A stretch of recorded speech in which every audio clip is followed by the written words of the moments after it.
Bienvenue sur la chaîne qui t'aide à garder le fil avec ta passion de la psychoéducation et des mécanismes inconscients. Et sur cette première vidéo de la chaîne, nous allons parler de développement personnel. Alors tout le monde a un avis sur le développement personnel.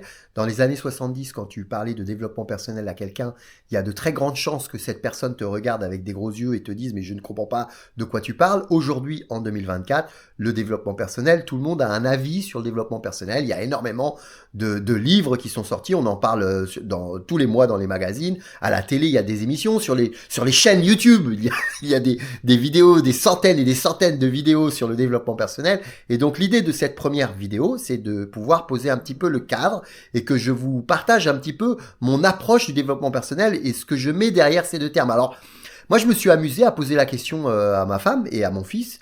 J'ai un fils de 17 ans et une fille de 7 ans, et je me suis amusé à poser la question d'abord à mon fils de 17 ans, et je lui ai dit, tiens, si je te dis développement personnel, qu'est-ce que tu me réponds? Et là, il m'a dit, travail sur soi, mindset.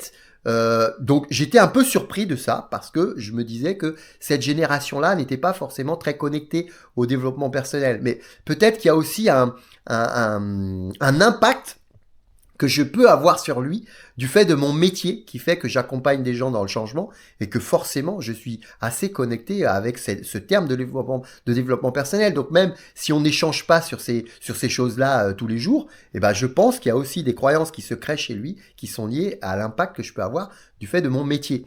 Mais en tout cas, voilà ce qui m'a sorti comme élément. Et donc, j'en ai ensuite parlé à ma femme en lui disant, pour toi, c'est quoi le développement personnel? Et j'ai eu le même retour. Donc, je pense que c'est un peu biaisé.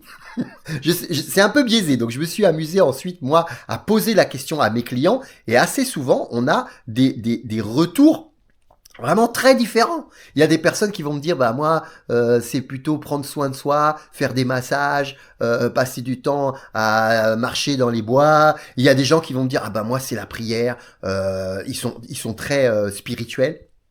Il y a d'autres personnes qui vont me dire, ce sont les gourous, ce sont des charlatans, il y a plein de choses qui sont vraiment incroyables et tirées par les cheveux. Donc on va avoir un avis très différent et c'est des avis très différents et c'est pour ça que c'est important de mettre quand même le cadre à mon niveau de ce que moi je mets derrière le terme de développement personnel. Et je vais pas faire durer le suspense trop longtemps. Je vais vous dire tout de suite pour moi ce que c'est le développement personnel. Le développement personnel pour moi aujourd'hui en 2024, c'est être capable d'agir sur ses émotions, sur ses interactions avec les autres et sur son organisation pour vivre une vie épanouie. Voilà ce que c'est que pour moi que le développement personnel. Le développement personnel, ça sous-entend du changement, ça sous-entend un travail sur soi, mais t'es pas obligé de le faire. C'est-à-dire que très souvent, on va te dire, oui, mais si tu fais pas ça, tu passes à côté de ta vie, t'es pas la meilleure version de toi, c'est pas bien. Moi, je trouve que, au contraire, il faut être dans une logique d'évolution et de changement, mais sans pression. Et très souvent, dans nos sociétés aujourd'hui, en 2024, on te met énormément la pression sur des choses très précises pour que tu deviennes la meilleure version de toi, que tu sois incroyable et que tout se passe bien autour de toi. Si la vie, c'était aussi simple, ben ça serait, et ça serait génial. Mais c'est pas le cas. En théorie, tout ne se passe pas de la meilleure des façons. Et donc moi, comment est-ce que j'en suis arrivé au développement personnel, entre guillemets? Moi, j'ai envie... Développement personnel, moi, je trouve que ça a pas trop de sens. Développement de quoi? Développement de ta personne. Développement de ta personne, ça peut être manger plus pour grossir, ou bien faire plus de musculation pour avoir plus de muscles. À ce moment-là, tu vas développer les muscles, tu vas développer la graisse. Développer sa personne, il y a plein de sous-entendus derrière. Donc moi, derrière développement personnel, j'aime bien mettre un terme qui est plus logique avec ça, c'est l'évolution, le changement. D'accord? Développement égale évolution, changement, et pour moi, c'est changement personnel. C'est-à-dire qu'on n'est absolument pas la même personne que on était il y a 20, 30 ans en arrière. Et c'est vraiment le cas pour moi. Et comment je suis arrivé au développement personnel? C'est un cheminement personnel qui m'a entraîné vers ça. Et la plupart du temps, les gens qui vont commencer à faire ce qu'on appelle du développement personnel, bah, c'est exactement le même mécanisme que moi j'ai pu vivre par le passé. Alors ce qui se passe assez souvent, c'est que on va chercher à changer à partir du moment où on va avoir un besoin identifié. Et le besoin identifié va souvent répondre à une douleur qu'on va avoir, d'accord? Et c'est à partir de là qu'on va s'orienter vers un changement. Si j'ai pas de douleur, si je vis bien et si tout va bien dans le meilleur des mondes, j'ai pas de nécessité de changer et donc je n'ai pas de nécessité d'aller vers entre guillemets, du développement personnel. Comme je vous l'ai dit, tu commences à faire du développement personnel à partir du moment où tu travailles sur un élément qui va te permettre de changer. Tu es un sportif de haut niveau, tu es un tennisman par exemple, tu as une faiblesse au niveau de ton coup droit, tu vas travailler avec un coach pour améliorer ton coup droit. Est-ce que tu fais pas du développement personnel? Évidemment, tu fais du développement personnel sur quelque chose de très précis, qui est l'amélioration de ton coup droit. Mais tu pourrais aussi te dire, j'ai un revers qui est très puissant et très efficace, plutôt que de travailler sur mon coup droit qui est assez faible, je vais encore développer mes capacités en termes de revers pour être capable de toujours tourner mon revers sur tous les matchs la plupart du temps pour pouvoir jouer systématiquement en revers. Je vais faire du développement personnel qui va être orienté sur le revers. Et donc à partir de là, je fais bien du développement personnel, c'est-à-dire que je cherche un changement, j'ai identifié un besoin qui est lié à une douleur. À chaque fois, je me fais avoir parce que mon coup droit n'est pas assez puissant et donc je suis un petit peu embêté et ensuite je vais avoir le choix soit de renforcer quelque chose où je suis déjà très fort, soit d'améliorer quelque chose où je suis très faible. Mais à partir du moment où je vais identifier cela, je vais commencer à travailler pour aller chercher ce changement. Et le changement, on peut aller chercher dans plein de choses. Je suis fumeur, j'ai envie d'arrêter de fumer.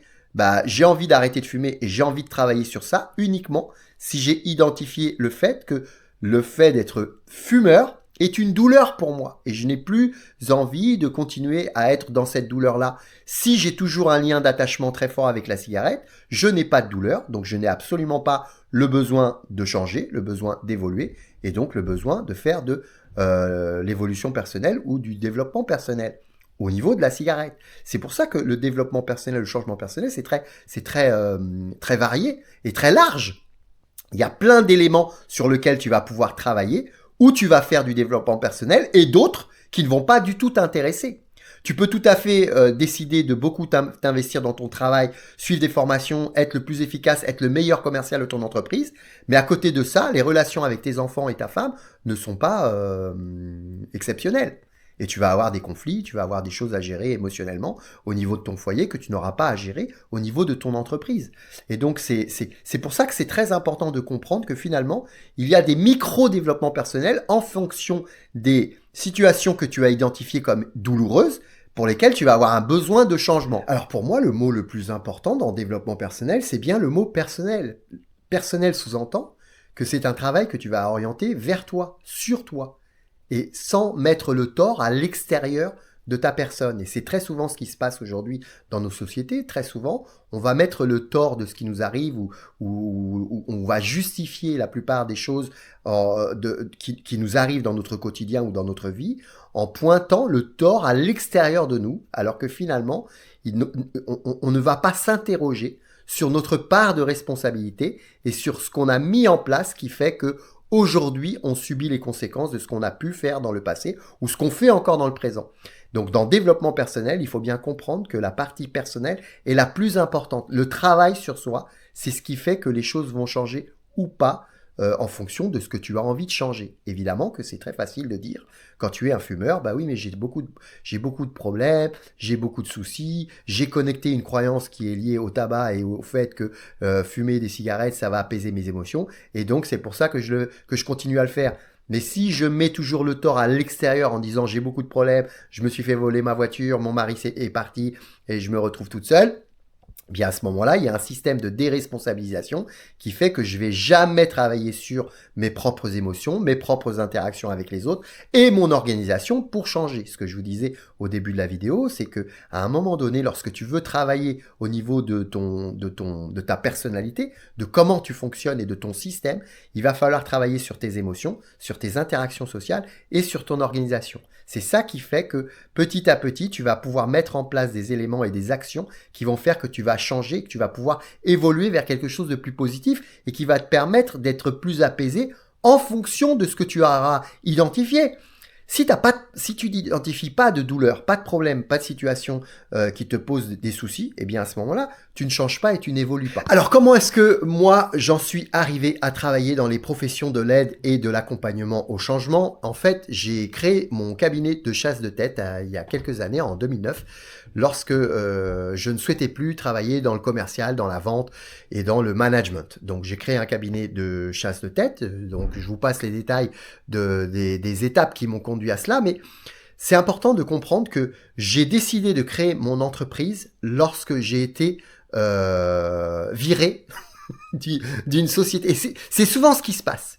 C'est-à-dire qu'on va avoir un déclic sur un événement émotionnel très fort qui fait que on va changer notre système à ce moment-là. Et moi, c'est exactement ce qui s'est passé. C'est-à-dire que j'ai quitté une grosse marque de le leader du travail temporaire pour intégrer la grande distribution de bricolage, pour être directeur. Et pendant ma période d'essai, le directeur du magasin a décidé de mettre fin à ma période d'essai parce que j'étais trop fort probablement. Et donc, je me suis retrouvé, c'était en décembre, un 15 décembre, sans rien. Je me suis retrouvé du jour au lendemain, puisque j'avais quitté mon ancien emploi pour ce nouvel emploi, et je me suis retrouvé sans rien, et je me suis dit, waouh! Là, ça fait un impact très fort, mais c'est là où la responsabilité est importante, puisque la première des responsabilités, c'est de prendre conscience qu'on a un problème avant de pouvoir le résoudre. Et très souvent, on fait un peu la politique de l'autruche en disant, mais non, mais j'ai pas de problème, tout va bien, c'est les autres qui ont tort, d'accord? Et donc, je me suis retrouvé dans cette situation de me dire, bah tiens, j'ai plus rien, qu'est-ce que je vais faire maintenant de ma vie? Et c'est à ce moment-là, finalement, que il y a beaucoup de personnes qui vont témoigner du fait que lorsque vous avez quelque chose de très impactant émotionnellement dans votre vie, c'est là où vous allez prendre les décisions qui vont faire que votre vie va changer. Et ça arrive très souvent, et je suis sûr que il y a énormément de gens qui vont voir cette vidéo et qui vont se reconnaître là-dessus, en disant, mais oui, moi, il y a eu un tournant dans ma vie, ça a été ça, et c'est souvent des moments émotionnels très forts, mais dans le négatif, pas forcément des moments émotionnels très forts dans le positif. La plupart du temps, c'est quelque chose de très impactant émotionnellement, qui est désagréable, qui a un impact très fort, mais dans le négatif, qui fait que vous allez mettre en place des choses qui vont faire que vous allez changer. Et donc, j'ai décidé de lancer ma société de chasse de tête. J'avais travaillé dans le travail temporaire, donc je connaissais un petit peu, mais je me suis fait former quand même avant. Et je me suis retrouvé à recruter des personnes pour des entreprises. J'ai très vite compris que il fallait plus que je travaille avec les patrons des entreprises plutôt qu'avec les services de ressources humaines, puisque les services de ressources humaines étaient des services qui cochent des croix sur un cahier, ils cochent des croix par rapport au profil des gens qu'ils recrutent pour se protéger elles-mêmes du fait que si ça se passe mal au niveau du recrutement, bah, elles pourront dire, hop, j'ai coché les cases. Vous allez apprendre notamment dans les vidéos, les prochaines vidéos de la chaîne, qu'on fait tout dans son intérêt personnel. L'intérêt personnel d'une responsable des ressources humaines, c'est de faire en sorte de cocher toutes les cases de la personne qu'elle recrute pour se protéger vis-à-vis de son patron. Donc moi, j'ai vite compris ça, et j'ai vite compris aussi que pour être capable de trouver une personne qui coche toutes les cases, ça allait être très compliqué. Donc j'ai tout de suite compris qu'il fallait que je travaille avec les patrons des entreprises, parce que le patron de l'entreprise, lui, a plus de latitude. Il n'a pas besoin de se protéger par rapport à son profil, puisque c'est lui le patron. Donc il peut tout à fait recruter, par exemple, quelqu'un de très motivé, qui ne va pas cocher toutes les cases, plutôt que quelqu'un qui n'est pas trop motivé, mais qui va cocher toutes les cases, puisque moi, je savais que c'est le plus motivé qui allait rester le plus longtemps et qui allait le plus s'investir. Donc très vite, j'ai compris ça. Ensuite, j'ai compris aussi assez vite que finalement, bah, les candidats, bah, ils n'étaient pas forcément très armés pour être efficaces dans les entretiens. Pourquoi? Parce que quand tu fais de la chasse de tête, tu vas chercher des gens qui sont déjà en poste, et parfois en poste depuis très longtemps. Donc, ils n'ont pas fait 50 entretiens de recrutement dans leur vie. Donc, la plupart du temps, ils arrivent à un entretien de recrutement, ils sont pas du tout armés pour cet entretien, et ils sont assez inefficaces dans l'entretien. Et du coup, comme ils sont inefficaces, là, et on recrute les gens par rapport à l'image qu'on va donner, d'accord? Pas forcément au fond, la forme, bien que ce soit le fond qui remonte à la surface, la plupart du temps, on se fait un petit peu piéger par la forme. Et donc, j'ai assez vite compris qu'il fallait que je coach mes candidats pour que derrière, ils soient efficaces en entretien, que la forme soit sympa. Même si le fond était à la hauteur, si tu n'as pas une bonne forme, tu vas pas bien passer au niveau de ton entretien et tu vas pas décrocher le poste. Donc j'ai travaillé la forme et donc en coachant mes candidats, ce qui fait que très rapidement, j'avais des taux de réussite très élevés, proches du 100%. C'est-à-dire que je proposais 2 candidats, et ben les 2 candidats étaient pris. D'accord, notamment sur des chargés de clientèle, des postes un petit peu en dessous, c'était le même résultat. C'est-à-dire que j'arrivais à proposer des candidats qui étaient pris systématiquement. Pourquoi? Parce que je les coachais et je leur donnais les clés pour être efficace lors du recrutement. Et donc, je me suis aperçu finalement que je ne faisais plus de recrutement. Je faisais du coaching. C'est-à-dire que j'étais capable de prendre quelqu'un qui avait pas forcément tous les éléments du profil qui étaient demandés, mais du fait du coaching, il allait devenir quelqu'un de très persuasif et très efficace en entretien, ce qui fait qu'il allait être quand même pris pour le poste. Et donc, j'ai commencé comme ça à coacher les gens. Au bout d'un moment, je me suis dit, bah, finalement, je fais plus de recrutement. Je fais plus du coaching que du recrutement. Et ce qui m'intéresse le plus dans mon travail aujourd'hui, c'est justement de faire du coaching et d'aider les gens à être meilleurs sur quelque chose de précis, l'entretien de recrutement à l'époque. Et c'est ça qui me faisait vibrer. C'était ma zone de génie. D'accord? La zone de génie, c'est quelque chose de très important à identifier. C'est là où vous êtes très fort et où vous vous sentez à l'aise et où vous faites plaisir surtout. C'est très important. Et donc, moi, je me faisais beaucoup plus plaisir à coacher un candidat pour qu'il soit bon en entretien plutôt qu'à recruter des gens et à faire de la chasse de tête, à appeler les gens, à cibler et ensuite à proposer les candidats. C'est dans cette profession-là que je voulais continuer à évoluer, dans cette profession du coaching et de l'accompagnement pour aider les gens à être meilleurs sur des sujets précis.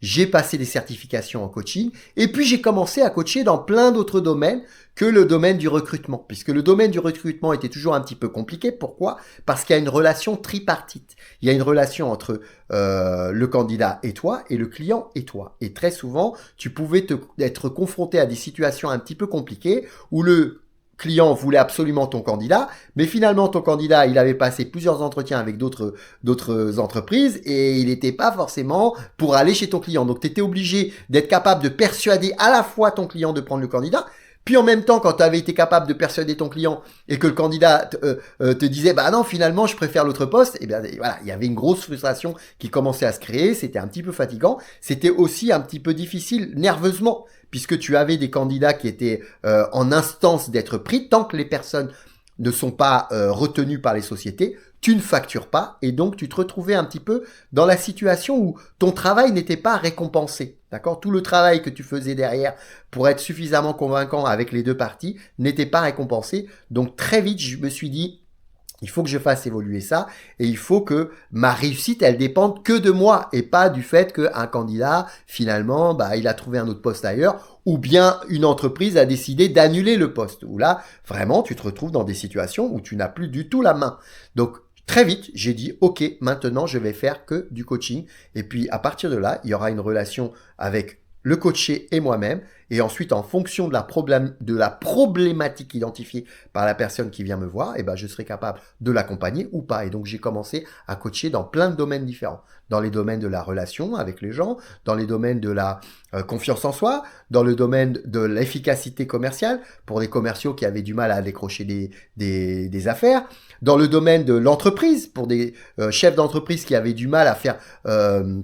à manager ou à développer le chiffre d'affaires de leur entreprise. J'ai coaché comme ça dans plein de domaines différents, à la fois des coachings individuels et des coachings collectifs. J'ai fini par ne faire que du coaching individuel et j'ai constaté au fil de mes coachings que le changement était assez souvent limité par ce qu'on appelle les mécanismes inconscients. Ces fameux mécanismes qui vont empêcher le changement, qui vont entraîner la résistance au changement et qu'il va falloir travailler et influencer pour permettre la poursuite du changement. Ça sera l'objet des vidéos prochaines de la chaîne, mais ces mécanismes inconscients sont très importants. Donc j'ai passé des certifications également et des formations en hypnose ericksonienne pendant plusieurs années pour être efficace dans l'action sur ces mécanismes inconscients. Donc j'agis à la fois sur le côté action, qu'est-ce que tu mets en place, le plan que tu vas mettre en place, mais en même temps, je suis aussi capable de travailler sur les mécanismes qui t'empêchent d'évoluer par rapport à tes croyances, ta personnalité, tout ce qui est un petit peu caché et un petit peu au fond de soi, qui fait qu'on va avoir une résistance au changement. Et donc aujourd'hui, lorsqu'on me demande ce que je fais dans la vie et quel est mon métier, je réponds assez souvent, j'aide mes clients à changer ce qu'ils n'arrivent pas à changer, parfois peut-être depuis longtemps, et ce, dans tous les domaines. Quelqu'un vient me voir et me dit voilà, je suis systématiquement en conflit avec mon mari, mes enfants, ma famille, et ben on va travailler les relations interpersonnelles et on va travailler le fait qu'elle puisse bosser sur comment être capable soit d'accepter, soit de s'adapter, soit de négocier, soit il y a plein de choses que tu peux mettre en place, ce que j'appelle les gestes techniques du comportement qui te permettent d'être meilleur. Mais en même temps, si tu as un mécanisme inconscient qui t'empêche de le faire, tu vas avoir des soucis. Et donc, c'est pour ça qu'il faut travailler un petit peu la partie inconsciente de ton comportement. Sinon, ça fonctionne pas. Mais tu peux tout à fait travailler la partie inconsciente aussi, toi, de ton côté, avec des techniques que je peux t'apprendre et te transmettre. Donc, évidemment qu'aujourd'hui, je suis dans le développement personnel. Je suis en plein dedans, à la fois pour moi, puisque moi, je travaille aussi sur moi par rapport au fait de pouvoir le transmettre ensuite à mes clients. C'est-à-dire que Je ne fais jamais rien, je ne transmets jamais rien à mes clients que je n'ai pas testé par moi-même. J'ai été formé également au TCC, thérapie cognitive et comportementale. J'ai été formé à l'analyse transactionnelle. Et tout ce que j'apprends, que ce soit dans mes formations ou à travers mon expérience, j'essaye de me l'appliquer à moi-même pour tester, pour voir quel changement je peux obtenir. Et ensuite, on essaye de travailler avec mes clients ensemble pour trouver la meilleure solution, la solution qui leur corresponde, mais sans pression. C'est-à-dire que l'idée, c'est de dire, OK, nous sommes des explorateurs, nous sommes des enquêteurs, il faut travailler sur soi pour être meilleur. Mais en même temps, tu dois mettre la responsabilité au-dessus de tout. Et donc, je vais beaucoup travailler ce système de la responsabilité. D'accord? Justement, par rapport au fait que tu es responsable de tes émotions, tu es responsable de tes interactions avec les autres et du retour que tu as en fonction de ce que tu as émis. Puis tu es également responsable de tout ce que tu mets en place autour de toi dans ta vie, ton organisation. Comment tu t'organises en termes de gestion du temps, en termes de gestion des enfants, de ton planning. Il y a énormément de choses que tu fais aujourd'hui qui peut avoir un impact sur tes émotions et tes relations. Et donc, il faut être capable de travailler ces 3 critères pour être efficace. Mais après, tu peux aussi te dire, mais moi aujourd'hui, ce que je veux, moi je peux avoir un client qui vient me voir et qui me dit, aujourd'hui, ce que je veux faire, c'est travailler moins, gagner plus et être heureux dans la vie. Très bien. Eh bien, à ce moment-là, on va essayer d'explorer un petit peu tout ça. Quel est ton métier? Quelle est ta zone de génie? Qu'est-ce que tu fais qui te met en joie? De combien tu as besoin dans ta vie pour être serein en termes financiers? Combien d'argent? Est-ce que tu as des enfants? Il va falloir analyser énormément de choses pour être capable d'apprendre des choses nouvelles, pour mettre en place des choses nouvelles, des actions nouvelles, un système nouveau. Et c'est ça le développement personnel. C'est l'évolution personnelle à partir des actions que je vais mettre en œuvre pour changer. Et je vais terminer cette vidéo avec une simple question. Est-ce que lorsque vous achetez des livres sur le développement personnel, par exemple comme Pouvoir illimité de Anthony Robbins, il y en a énormément aujourd'hui sur le marché, c'est très à la mode. Vous allez dans des magasins, dans des librairies ou à la FNAC, vous avez des parties entières du rayon dédiées au développement personnel. Est-ce que lorsque vous faites ça, vous faites du développement personnel? Est-ce que lorsque vous regardez une vidéo YouTube qui parle de développement personnel, est-ce que vous faites du développement personnel? Eh bien la réponse est non. Vous faites du développement personnel et vous agissez sur votre changement à partir du moment où vous rentrez dans l'action et que vous ne restez pas au niveau du savoir. La plupart du temps, les gens, c'est ce qu'ils font. Et moi, les clients les plus compliqués que je peux avoir, ce sont les clients qui commencent leur entretien avec moi en me disant « Je fais énormément de choses au niveau du développement personnel, j'ai lu tous les bouquins, j'ai fait des séminaires, j'ai fait des formations. » Et les gens sont devant moi, donc c'est qu'il y a un problème. Si tu fais tous les séminaires, toutes les formations, que tu lis énormément de livres, que tu regardes énormément de vidéos sur le développement personnel, mais que derrière tu n'appliques rien, ça sert à rien. Tu ne te limites que à intégrer des connaissances sans jamais en faire quelque chose. Et donc c'est la clé du changement, c'est la capacité de passer à l'action. Donc il suffit pas de regarder les vidéos que je vais partager sur cette chaîne pour faire du développement personnel. Il faudra aussi mettre en place des choses que je pourrais vous partager sur ces vidéos, comme des punchlines par exemple, qui pourront peut-être vous faire réagir ou créer un électrochoc, ou bien des techniques que je vais vous partager. Ce que j'aime bien appeler les techniques du changement, ce sont des petites choses qu'on va mettre en place comme un geste technique dans un sport, d'accord? En sport, on a des gestes techniques comme un tir au but, c'est un geste technique. Eh bien là, c'est exactement la même chose. Ce sont des gestes techniques du comportement qui font que vous allez évoluer et changer, notamment au niveau des interactions avec les autres, mais aussi les interactions que vous avez avec vous-même. Parce que finalement, la personne la plus importante, c'est nous-mêmes, puisque nous allons passer toute notre vie avec nous-mêmes, alors que les autres personnes autour de nous vont passer. Donc on doit être un expert de nous-mêmes et être capable de savoir comment est-ce que nous fonctionnons et comment est-ce que nous pouvons mettre en place des choses qui vont également influencer notre environnement. Voilà pour cette première vidéo. N'hésitez pas à mettre un petit pouce si vous avez apprécié cette vidéo et puis à vous abonner, à activer la petite cloche pour être notifié des vidéos qui vont arriver après celle-ci. Et puis je vous dis à bientôt.